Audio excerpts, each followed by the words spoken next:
In this video I have a 2015 Mazda 3 and this is the sedan version, and I'm going to be showing you where you top up each of the fluids on the car. So as you'll see, I've already popped the bonnet open, but if you don't know how to do that, just open up the driver's door and pull this lever here.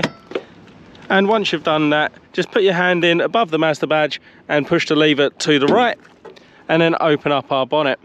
And then you're going to go ahead and put this bonnet stay in that hole there.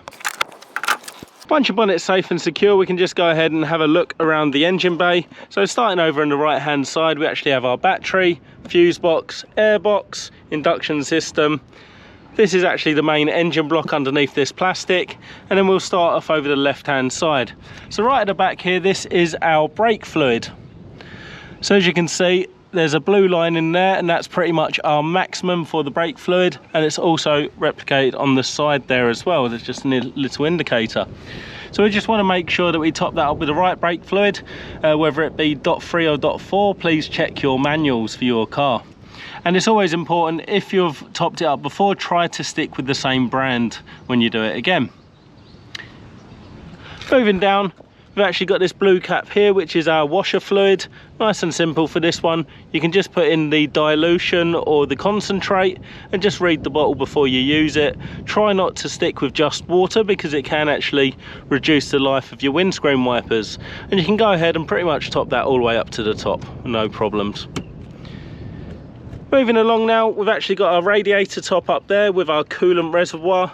So most importantly, don't ever take these caps off when the engine's hot, which this engine is actually hot. So don't ever remove them then, because the water could get under pressure from the heat and expansion, and it could actually blow out the top and scald you, which you don't want to do, obviously. So you can actually see there that it's got some warnings on there, but what you're going to do is check out which coolant your car uses. Now you look on the side, mine's actually got green coolant in there, so that must be the specified one. So they're often color coded, and just around the front there you can see a maximum sign. So what we're going to do is we're going to top this one right up to the top, and then top the reservoir up to the maximum line. Like I say, make sure you stick with the same color. Now lastly, we actually have our engine oil. So you've got your dipstick here, pull that out, we're going to clean that off with a cloth. And you'll notice down the bottom there's actually two holes with a hatched area in the middle.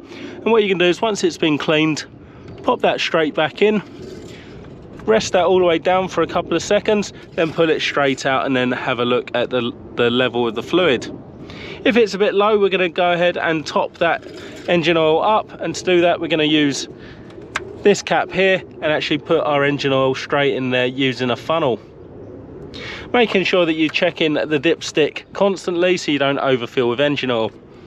And you'll notice that there's no power steering fluid on this car, and that's because it's actually electronic power steering. If you found that video helpful, please do give me a thumbs up, leave me a comment down below, check out some of my other videos and subscribe to my channel.